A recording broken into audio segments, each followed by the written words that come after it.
சிறுத்தனூர் கிராமம், மடப்பட்டு, உளுந்தூர்பேட்டை, கள்ளக்குறிச்சியில் இருக்குது. எங்கள் ஊர்லேயே சேர்ந்து ராஜ்மகன் தமிழரசன் அவங்கள 8 வருஷமாக காதலித்து வந்தோம். நாங்கள் 2 பேரும் காதலிக்கும் போதே திருமணம் செய்கிறதா முடிவெடுத்து தான் காதலித்தோம். அதுக்கப்புறம் 2 பேருமே சென்னையில் வேலை பார்த்தோம். அப்படியே நாங்கள் நெருங்கி பழகினது எல்லாமே உண்மைதான். இப்போ தமிழரசன் வீட்டில் எங்களுடைய திருமணத்துக்கு எதிர்ப்பு தெரிவித்ததுனால நான் உளுந்தூர்பேட்டை அனைத்து மகளிர் காவல் நிலையத்தில் 22/4/2024 அன்னைக்கு புகார் அளித்தேன்.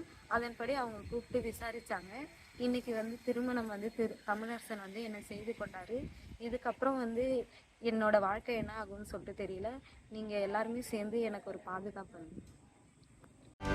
செய்திகளை உடனுக்குடனும் துல்லியமாகவும் தெரிந்து கொள்ள சப்ஸ்கிரைப் பண்ணுங்க.